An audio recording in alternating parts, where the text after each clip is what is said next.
everyone, and welcome to another episode of the Two World Podcast. And I am getting us started off today, and I am Barney.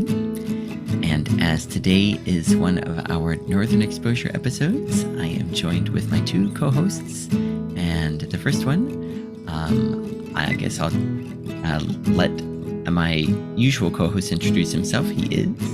Hi everyone, I'm Jacob. Great.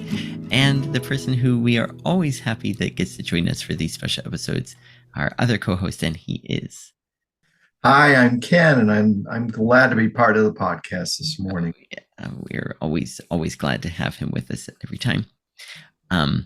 The season is changing, so sadly Ken probably can't be outside for this one. I always like it when he's outside and we can hear the birds and the nature around.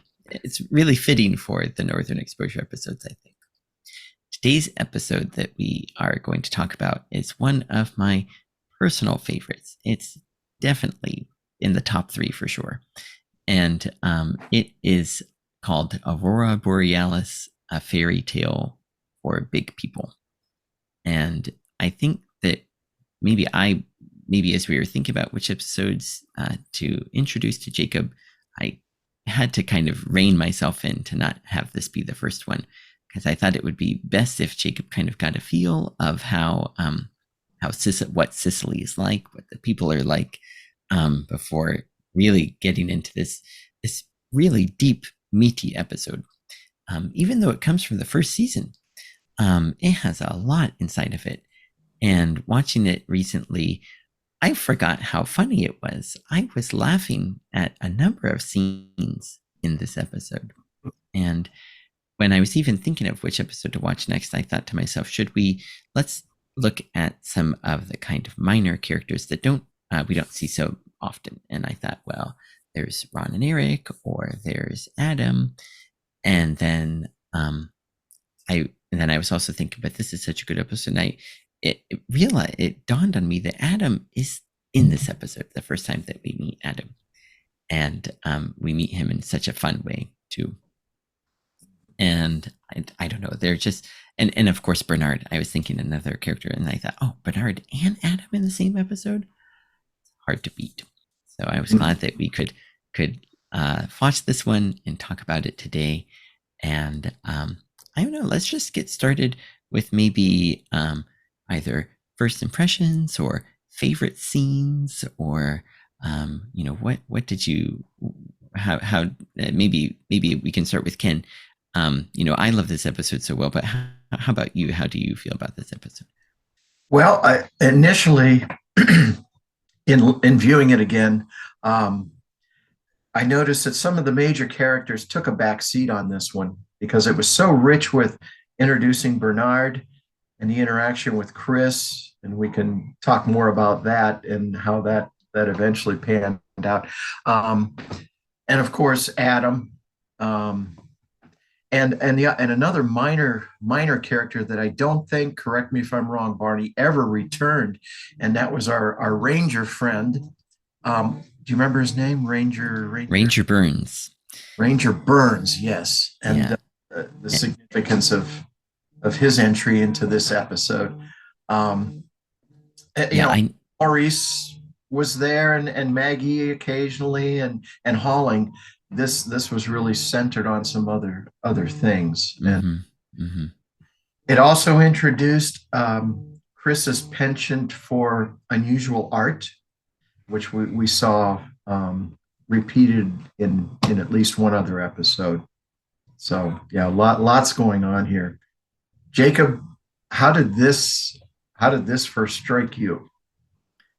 Well, I felt like the opening was very captivating and ominous when Chris is talking about the moon and how everybody's feeling a little bit on edge while it's a full moon. And he's talking about Carl Jung and about the collective unconscious or the collective consciousness. And so I don't know much about psychology, but I thought, what is this idea of collective consciousness?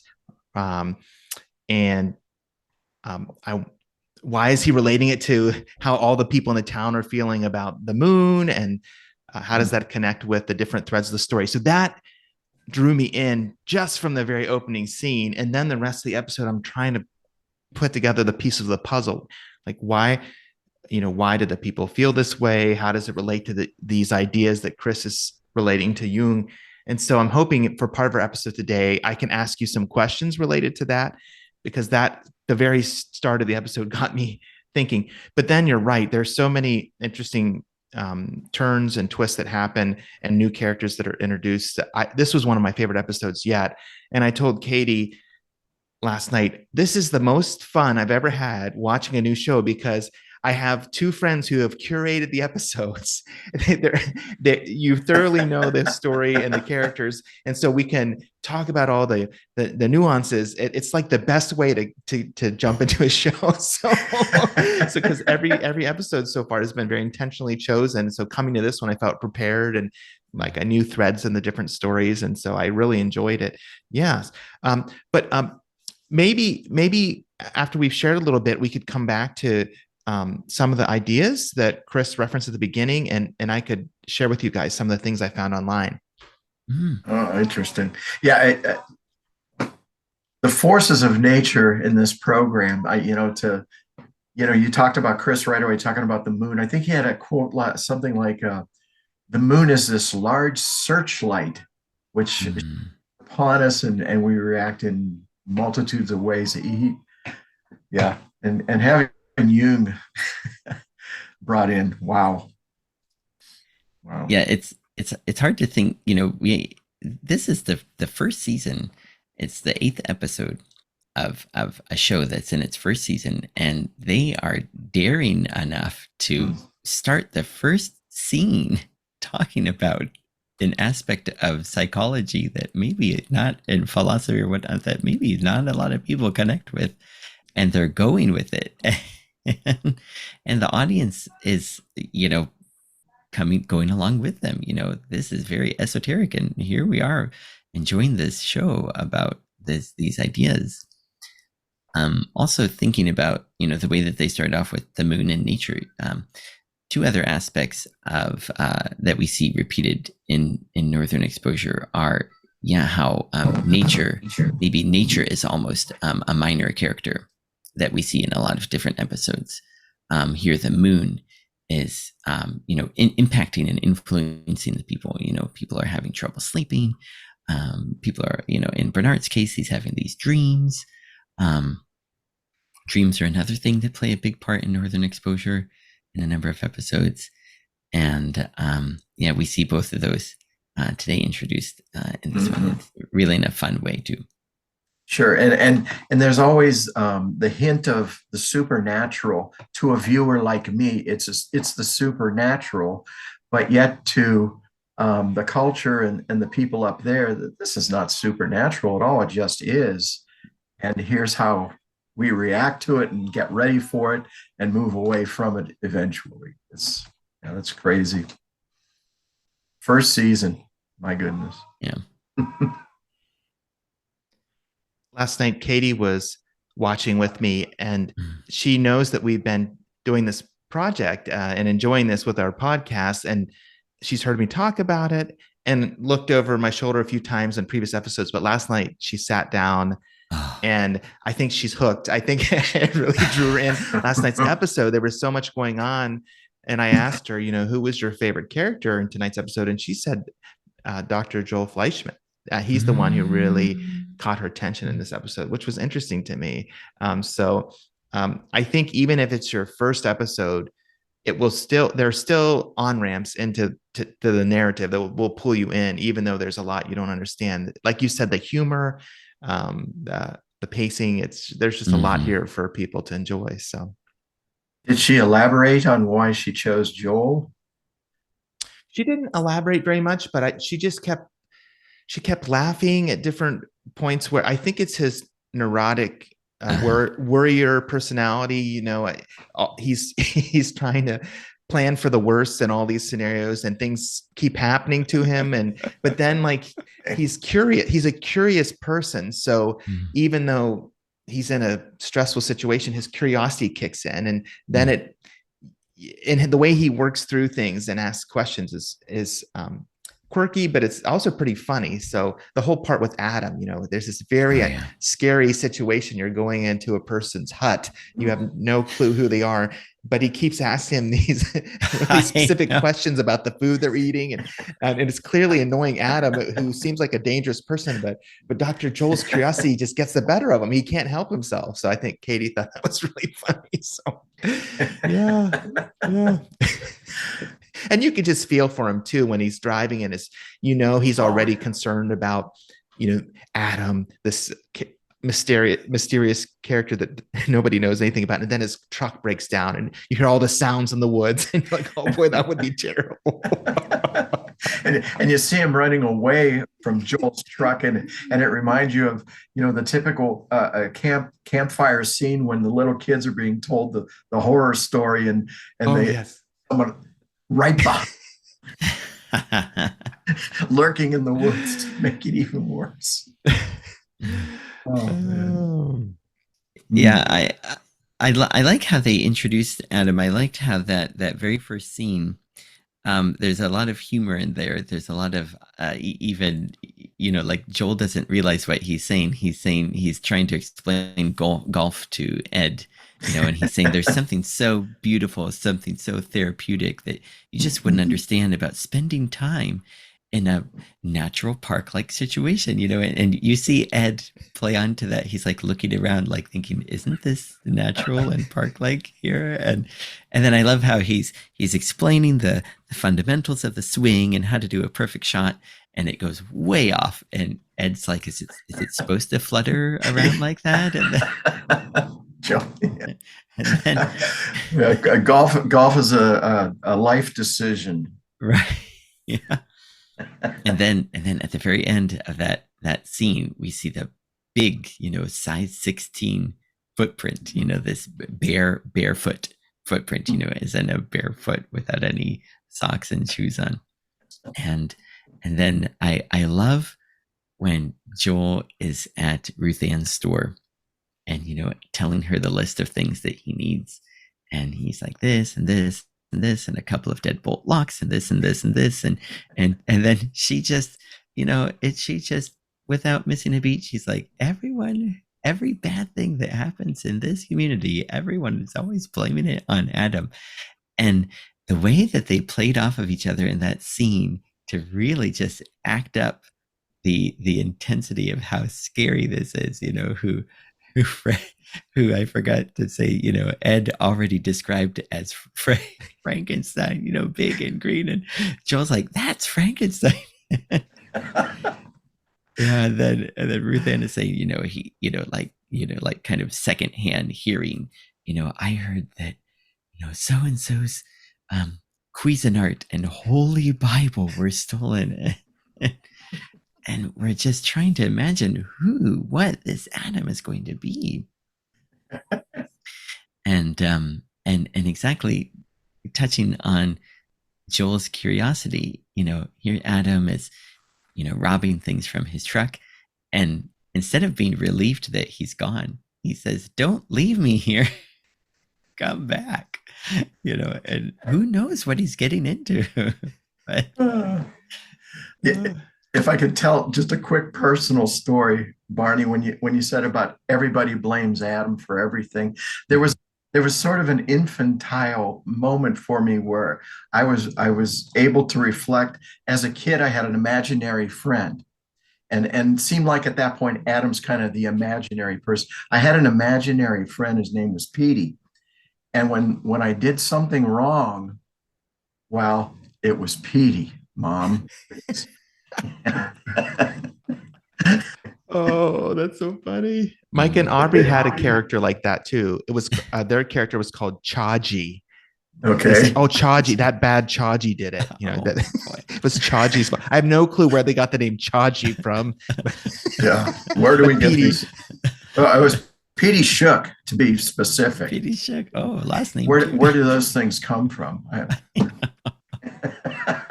I'm still reminded about that character in family gatherings because I took it out of the house as well.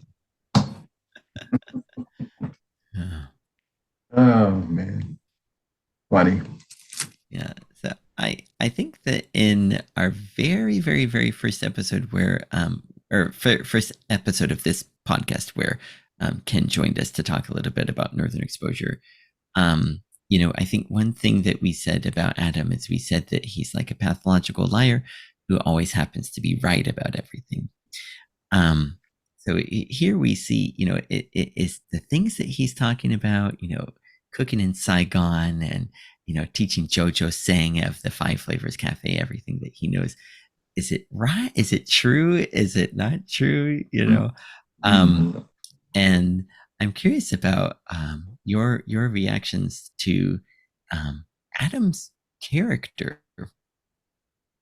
Like, what kind of questions does, especially for Jacob, are you left with when you've met Adam for this first time?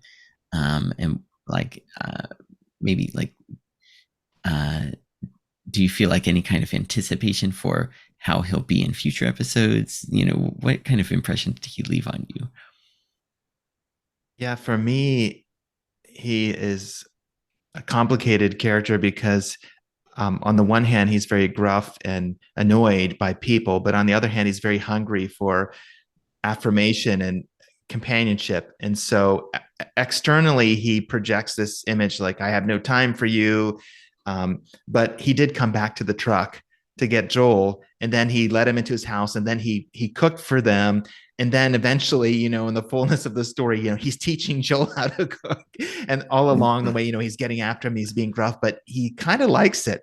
He's getting something from the interaction. And Joel's curiosity is maybe in a sense bolstering his own ego or his own sense of like his talent or that he's interesting. So I like that about Adam, that it's very interesting to watch because you don't know how he's going to react, and he's very short and it's kind of explosive, but at the same time, he kind of wants more in a very simple way. He's like, he tells Joel to stop talking, but then he'll engage every time Joel talks. He does. Yeah. If he really wanted Joel to stop talking, he'd leave, or he wouldn't respond, but he always ultimately engages. So And then he does leave, but yet there's the thermos I know. waiting for Joel as he gets up. Regular or decaf. Yeah. Yeah, choices. Just like a good barista. Well, we should do a future episode so you can see Jacob Mm-hmm. they, where they take him, because Mm-hmm. there's plenty more. Mm-hmm. oh, I can't wait to see what comes next on the curated list for me. I'm loving it. So keep it coming, guys. Mm-hmm.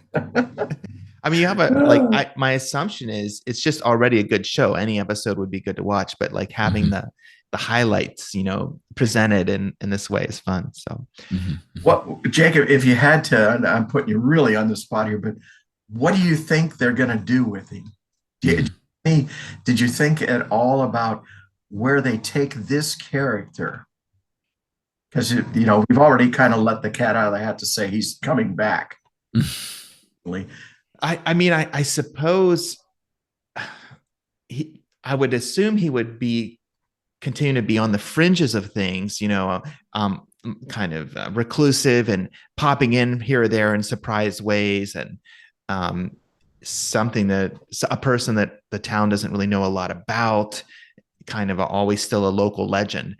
But it'll be, yeah. I mean, I'm fascinated because if that changes, if he engages more, is more integrated. I mean, I can't even see how that'd be possible at this point. But I guess maybe he's starting to thaw and warm up to the idea of people being nice to be around with Joel, and so maybe that starts the ball rolling.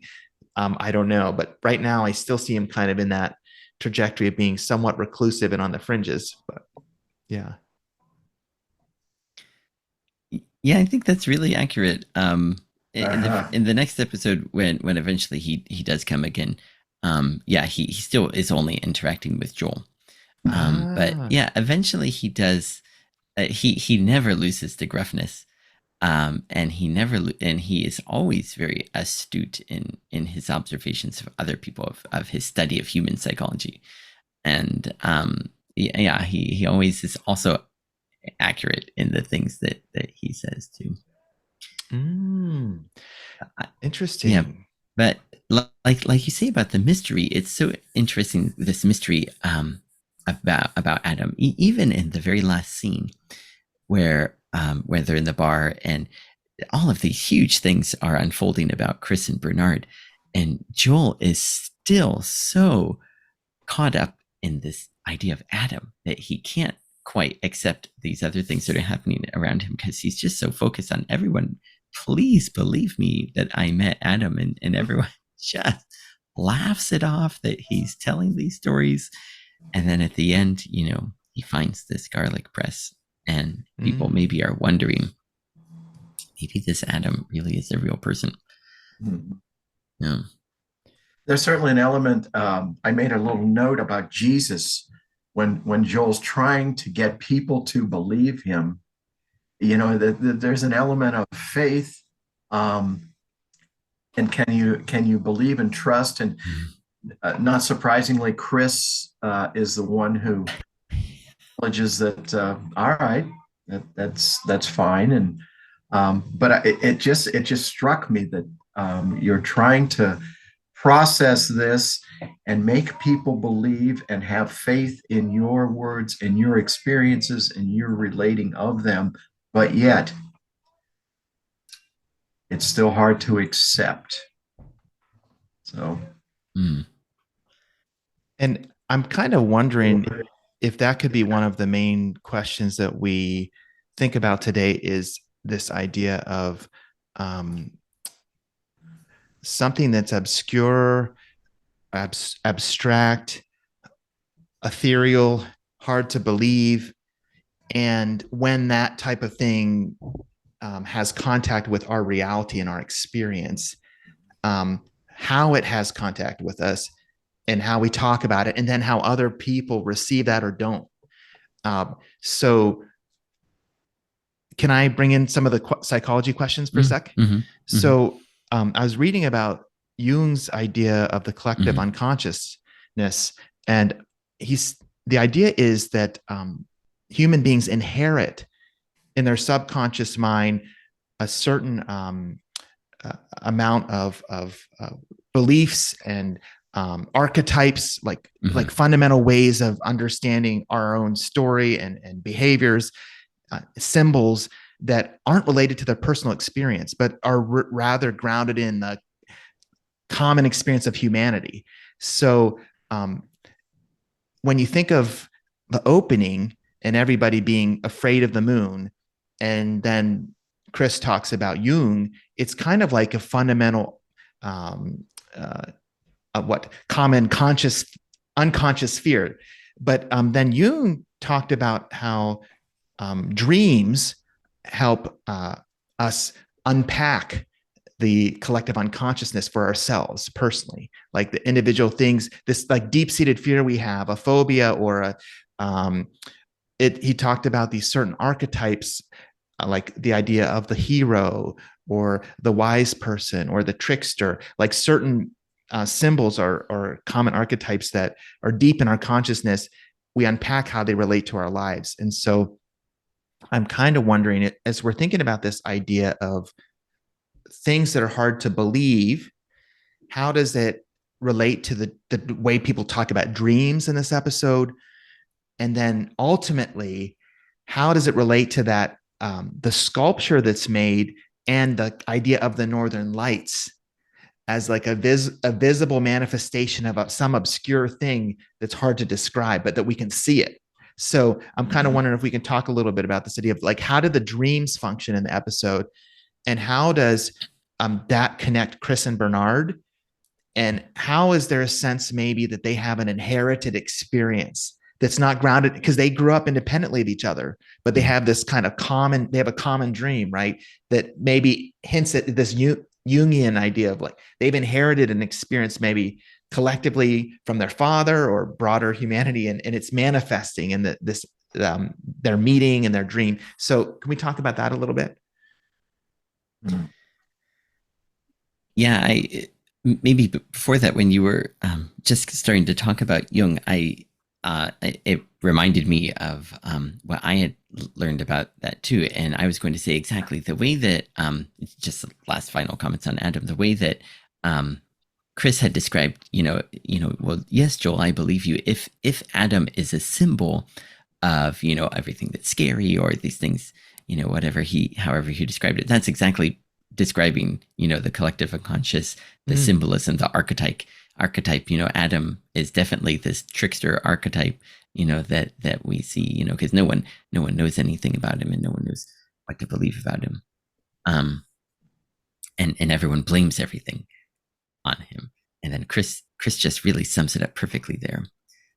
So that's really one aspect of Jungian that we see in this episode. And then for dreams,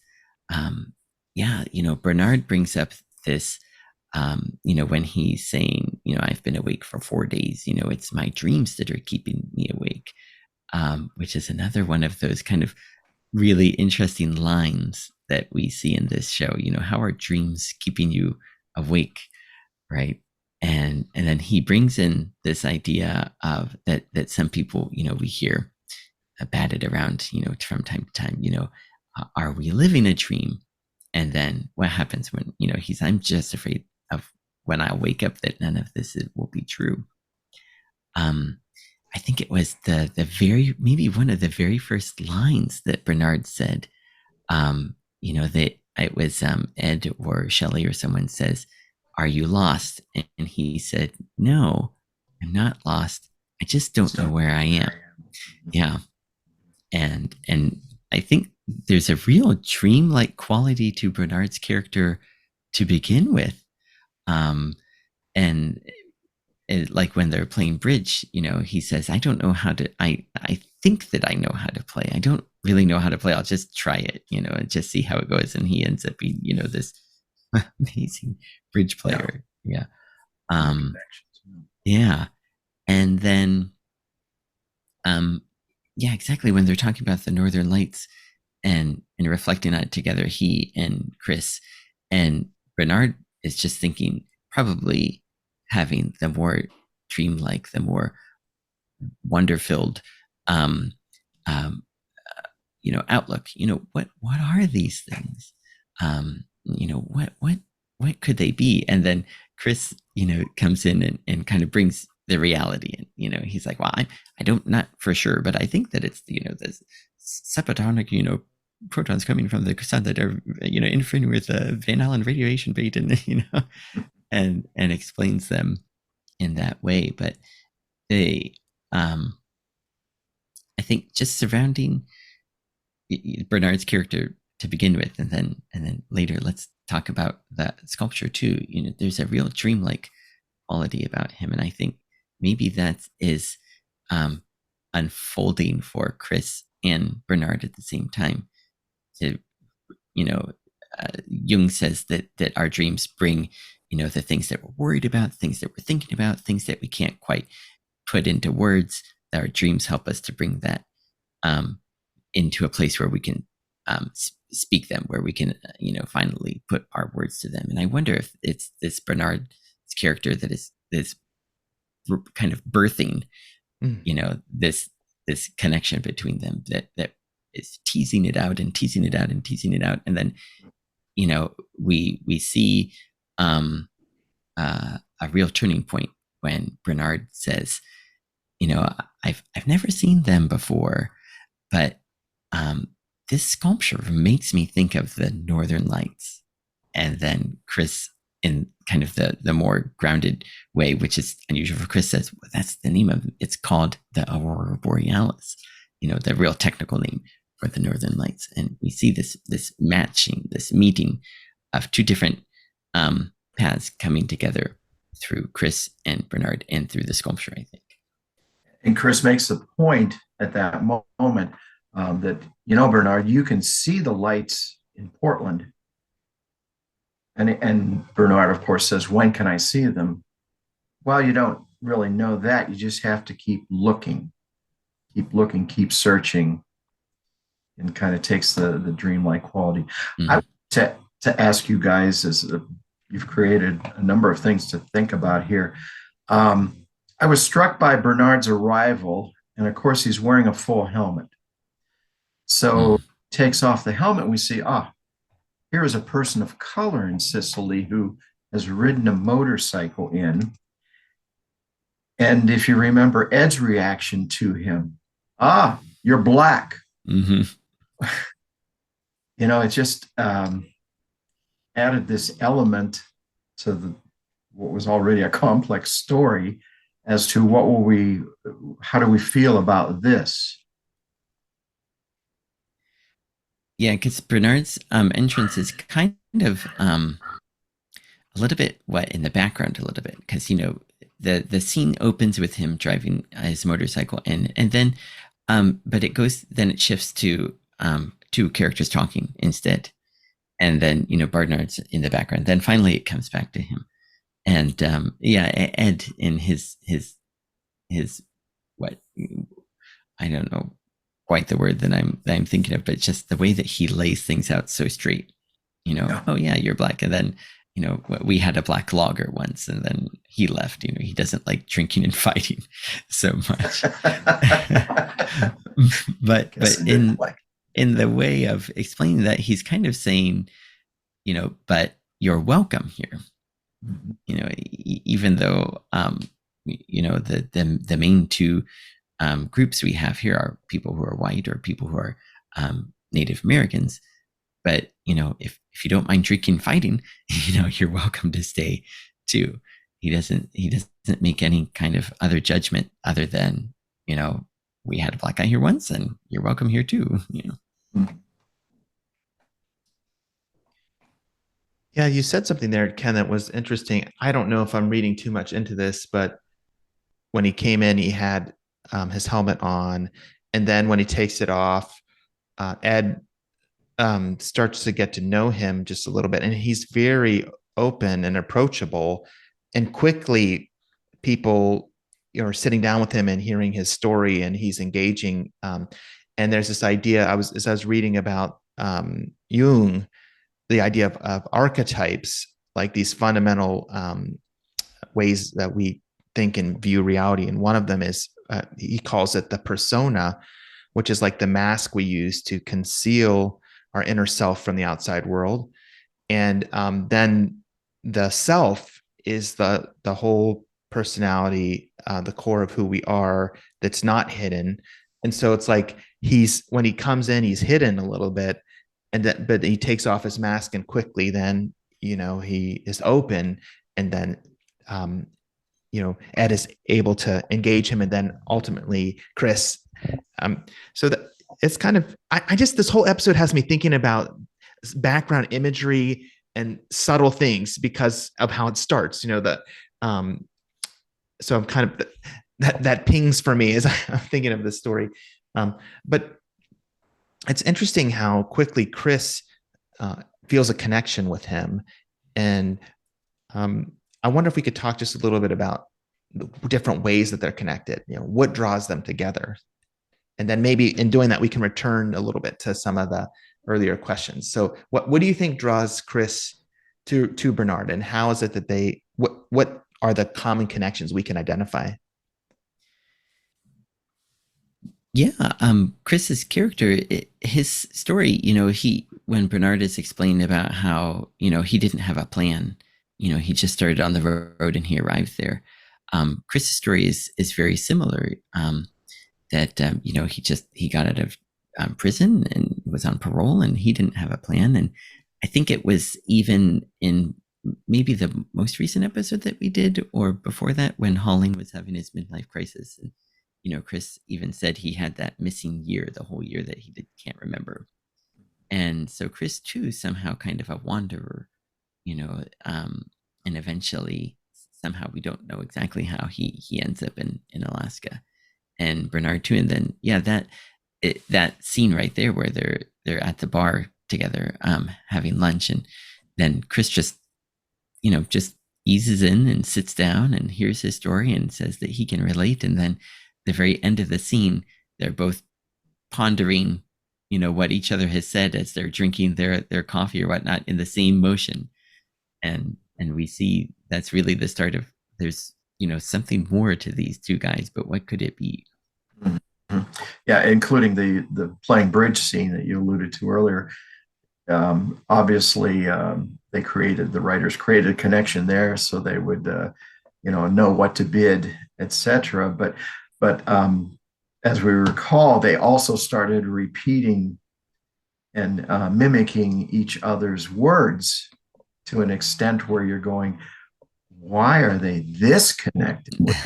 Repeating what each other person says. Well, we're led along that path to the true and real life connection in the end. So maybe we could move to that true and real life connection. So they have a common dream, and this is the one part of the episode that is clearly kind of outside the bounds of typical life. This is a supernatural thing that two people would be dreaming independently, but enter into each other's dream. And in the dream, they both get into a truck with a person that they think is their father. And then as they're looking over, they realize it's actually Carl Jung, who doesn't know how to drive the truck. So it ends quite humorously. And then they wake up. But it says something that they have both dreamed the same thing. They both had a father who was absent at certain times of the year and was a truck driver. But then later, when they each present the picture of their father to the community, when they're talking about their experience, that they realize the picture's the same person. Mm-hmm. So then they realize they have the same father, and they're brothers. And so all of this lead up to this moment, there's been some kind of deeper purpose that they would find each other and find connection. And it's like miraculous that it's happened that Bernard would have the dream the same day that Chris had the idea of making this sculpture, that Bernard would travel and that they would meet and they would have a common dream. And then they would realize through the same photo that they had the same father. And so it got me thinking a little bit about how, like, what are the points of connection between them, and what are the points of connection between people in the town that bridge the divide? Because each of us lives in our own world, and there are moments when our worlds touch. And so I was thinking about the dream is the supernatural thing that brings them together. They were already starting to get to know each other, but the dream really took it to another level. But then that's kind of unique to them. None of the other townspeople could enter into that. But the sculpture is kind of like a vehicle, not only for them, but it becomes a vehicle for the townspeople to kind of connect. If you talk about the collective unconsciousness, like what is a common experience that the people of the town can participate in? And when they look at that sculpture, it makes them puzzle. It's a physical thing they can see, but it evokes this feeling in them that they would have when they look at the Northern Lights, this wonderful beautiful phenomenon, and it kind of draws them together in a common way. And so I guess I'm kind of wondering, did you see that that physical example as something that brought the town together? Is that something that became a common accessible experience for them? I know one of the characters puzzled over it. Was it Holling, or who was it that Maurice.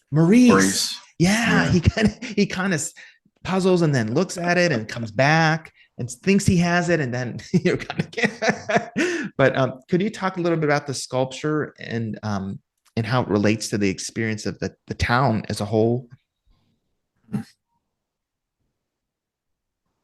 Well, they utilized often bringing the townspeople together for whatever reason.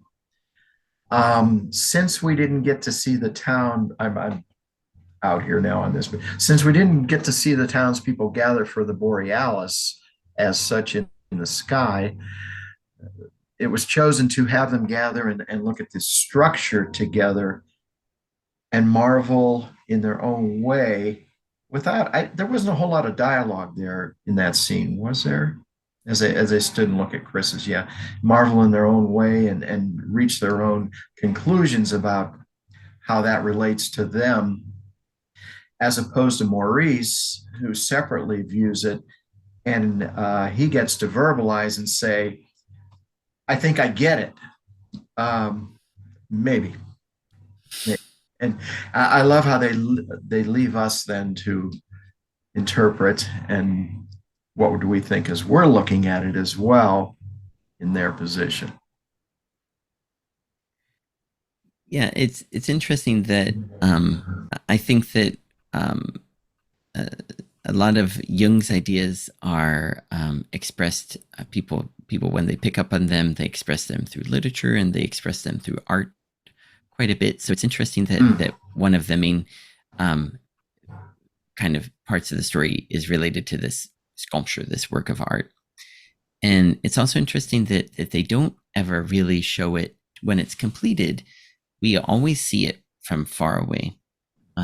So we have to use our imagination a little bit. We have to bring what we have in our shared experience here of art and whatnot, and put it into this piece that we're looking at. And I think it's funny how Maurice throughout the whole episode just can't grasp this and doesn't think that he likes it so well. And he's so excited when he says to Maggie, "What do you think of it?" And she's like, "I don't really understand it." And he's like, and he's ready to really jump in there and agree with her. But then she's like, "But I like it." And he's still left on the outside. And this is kind of about Maurice's character. He's even in the one episode we talked about where Chris says, "Maurice, you're really an interesting person. You're shallow where we think you should be deep, and you're deep where we think that you would be shallow." And maybe this is one part where Maurice is having trouble, maybe intentionally from the writers, is having trouble relating to this work of art, this sculpture, for a number of reasons. But he's also an archetype in himself in this case, where we can see the person who is having trouble relating, having trouble, becoming part of the community in a way, partly intentionally. How Maurice is always kind of wanting to build himself up, like he wants. I think he wishes he were the hero. He wants to be the hero in so many different ways. And yeah, I think that the fact that they chose to have the main the art piece be the Northern Lights, because it's so mysterious, and it's not always the same when you see it. The colors can shift, the colors change, and I think the one really interesting word that Maurice, or that Chris, used when he was talking with Bernard about the actual Northern Lights, he said, they're visible 5 days out of the year in Portland, but he said you have to perceive them, which is really an interesting choice of words, and still maintaining this kind of dreamlike idea that we've been talking about. I see Maurice's persona coming into play when he sort of thinks he might get it. I know that it seems like with Maurice, he's always thinking, but yet, do I want this to be part of what I project as who I am? And he faces that a number of times with the episodes that feature him. Obviously, all the characters have a certain persona about them. Maggie saying "I like it" is saying, I can let this in, I can let this inside me. Maurice still, I don't know if I want that to be me. Thereby restricting, can enter into his line of thought. Barney, do you still have access to the subtitle of the episode for today? Is there a way you could pull that up real quickly? Yeah. Could you read that for us again?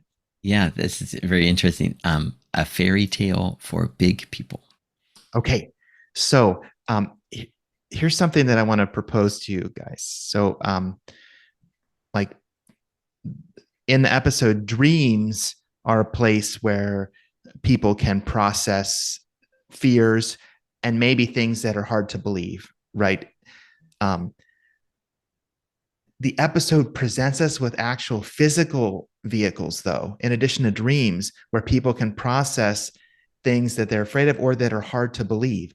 So the sculpture is a way to understand collectively this phenomenon of the northern lights that is a we can describe it scientifically, but when visibly do we ever see protons and interacting with magnetic fields? It's such a wonder that we can visibly see that fluoresce. The garlic press is a physical vehicle for Joel where he can process his experience that other people can hardly believe, but it becomes for him that assurance he needs that it was real. And so when he finds the garlic press, he is overjoyed. And so I think in a way, the episode is trying to say something positive about like belief. Like sometimes it's hard to explain, but we get glimpses from time to time that encourage us. And then sometimes even in life, the rare thing comes along where somebody else can be drawn into it too and believe, just like we do. So I feel like there's this element of like a fairy tale for adults. Yes, there are examples we as adults see that draw us into wonder and where we start to say, we dare to believe that. And corporately, sometimes we come together and say, wow, isn't that something? And I think that the episode does such a good job at dancing around this idea of a mystery and how people are drawn into it.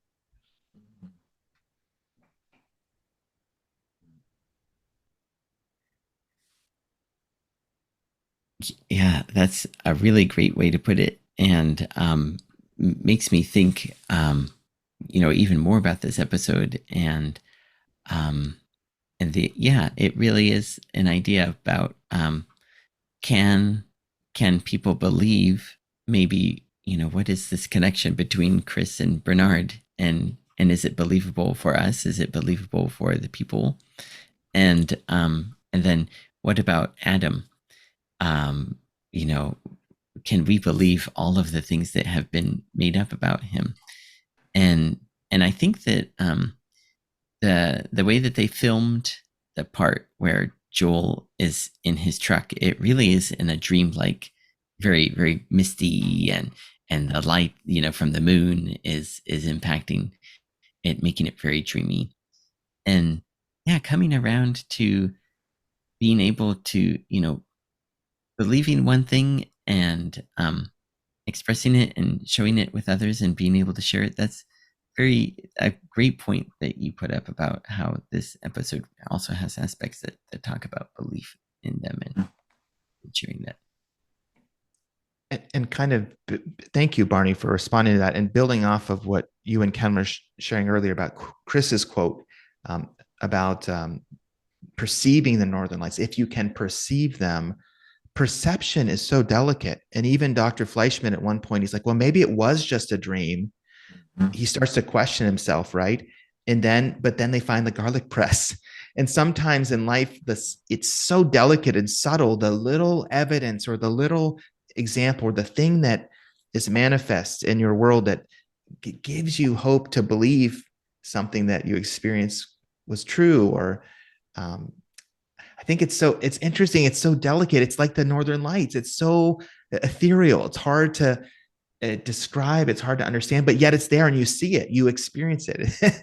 I just think there's so many levels in which the choice of the northern lights with this theme of the fairy tale is such a creative and good choice for the writers, because it's this mysterious thing, but yet we can perceive it and it's subtle. And as we perceive it, then it opens our minds to the follow-up questions. We're certainly going to continue to ask, because I've seen the Aurora. Do I really understand it? Do I really understand its significance and what it creates in my mind? Well, no, maybe not. But here are some questions, because there's been, there's something feasible here. And okay, it's beyond just a dream sequence, which, by the way, there were times when I thought when Joel was in the truck that was going to be a dream sequence, but they allowed us to make it a reality. Just the questioning beyond that we're allowed to entertain after the fact. There's one other thread I wanted to ask you about, and I don't know how you will relate this to the main theme of the episode or main themes, but when Dr. Fleischman goes to visit the ranger and they're up on that observation tower, um, you kind of get the impression that it's a very lonely experience for the ranger to be there. And he's anxious because he's always looking out to make sure that there's not a fire. And he's always trying to be vigilant and watching because he has this deep responsibility. If a fire were to happen, I'm the first line of defense and maybe the only line of defense. I need to um, alert people. And then Dr. Fleischman says, well, we don't really have a fire department. So even if you see a fire and you tell us what is the response going to be? And he's like, I know, I've been telling the Anchorage about this, which must be the home base, for a long time. And I guess I kind of wonder about the person who is vigilant. Like, Chris said, you be looking for the northern lights and sometimes you'll perceive them. It's kind of a vigilance is required to see things that aren't common. But this guy is vigilant. Like every day he's looking. But there's a certain sense of that the watchfulness he has is kind of ultimately for naught. Like even if he sees a fire, like the tools that are at his disposal can't prevent its destructive capability in the environment and the community. So it's like, what about the person who is looking and trying to believe, but they're so discouraged because it seems like the world around them can't respond to what they see when they see it.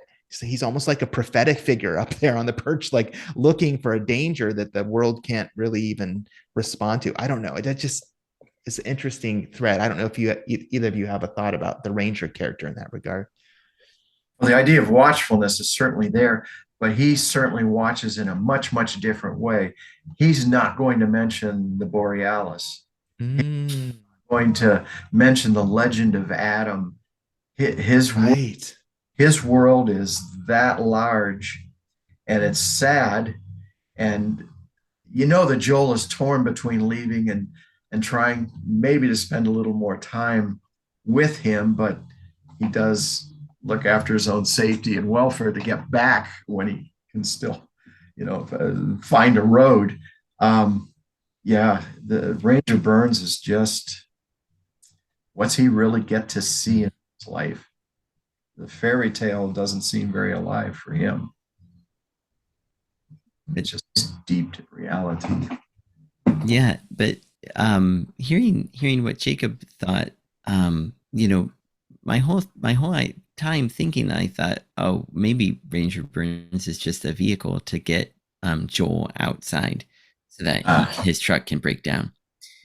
But his patient didn't have to be a forest ranger, a park ranger or whatever, that he's it didn't have to be a person whose duty is to look for and anticipate and be anxious about danger the whole time. So I think it was intentional that they made Ranger Burns this character, this patient, a ranger whose job is who's surrounded by forest everywhere.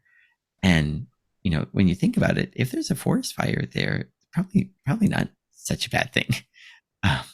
Probably it's just nature being itself and finding a way to reproduce. It's probably not going to hurt Alaska in general. There's no one else living out there.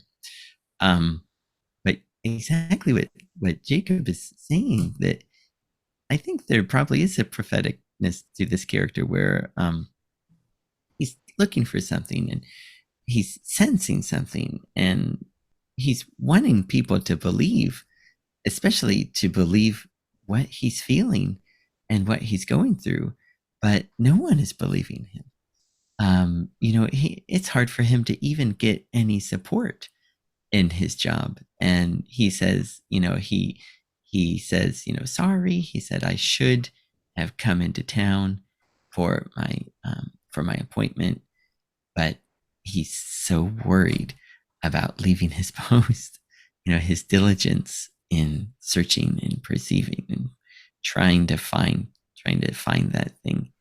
And then on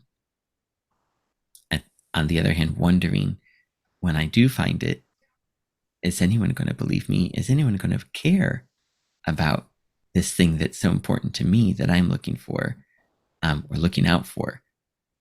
But maybe no one else thinks it's so important.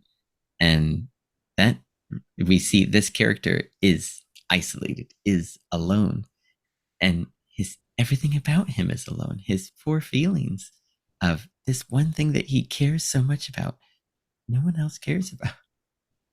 And it's such interesting that they chose this character to have this job and to feel this way.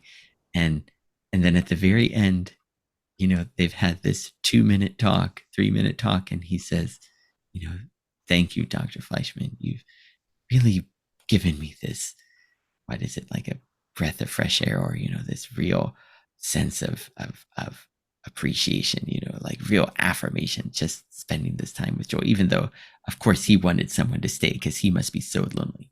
But just this little bit is really so comforting for him. Maybe because Joel hears him and says, yeah, that is something to worry about, and not being heard is something to really feel bad about. And it affirms him in such a way that it has a real impact on him. Thanks for that perspective, Barney. That very helpful to me. It right away leads me then to Joel trying to make people believe him. Does he, in the back of his mind, think, well, I understand Ranger Burns's dilemma of being believed. And it's so complex because, as you pointed out, Ken, Ranger Burns thinks very scientifically about the world. Like, Joel arrives and he's telling him about how far you can see from various directions. You can see this many miles to the north and to the south and to the west and to the east. And he measures things in a very systematic way. But you're right. It might not be on his radar at all to look at the Northern Lights or to consider Adam, the local tales about Adam. He might not even be looking for that. So what does it mean that somebody can be so vigilant and looking for one thing, but be completely blind to see something else? And they're advocating for somebody to be aware of this thing that they are looking for, but then somebody else might be advocating for them to recognize a different thing. It's so, we as humans, we can get tunnel vision. We have things that we uniquely see that we're advocating for.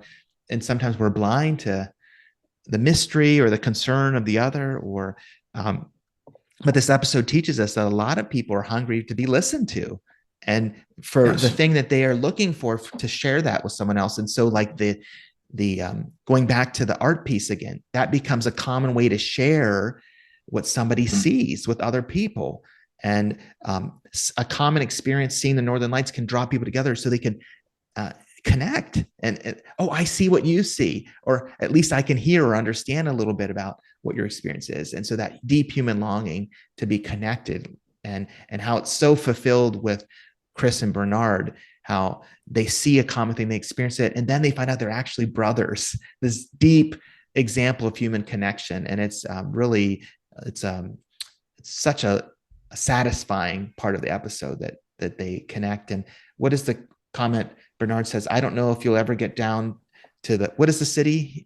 Is it Portland or Portland? Yeah. And Chris is like, well, I will now. It's such a great response, like saying, yeah, I'm there, we've connected, and this is going to be an important relationship for me going on. And I think that's such a very encouraging, satisfying part to the story, that we as humans long for connection. And when it comes, it's such a thing to celebrate.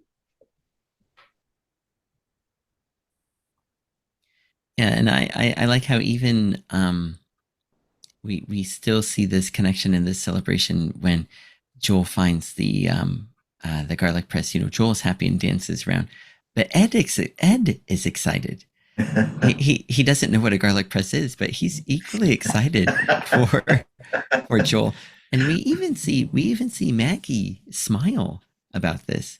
Who is usually very aloof towards Joel, and very doesn't like being around him very much at all. But she's drawn in to this. And yeah, in this mystery of Adam that's being solved, being unraveled a little bit, is bringing them together. And yeah, it's great to see these different people, that these different groups that we see drawn in together. And yeah, exactly, celebrating this union of Chris and Bernard as siblings, and Joel being believed, which typically we would think that Joel, maybe, I wonder if he had kind of saw some of himself in Ranger Burns, because a lot of the time Joel is not likely to believe things, always likely to look at things scientifically, and he was really believing what he was going through, and believing the stories about Adam, and then that affirmation at the end and sharing that with the people with him was really fulfilling as well. Well, should we draw our time to a close here? Gentlemen, I want to say, talk about making worthy connections. Your commentary and your homework on Mr. Jung, very impressive. And the insights were equally rich, and it's a pleasure and an honor to be part of this. Please believe me.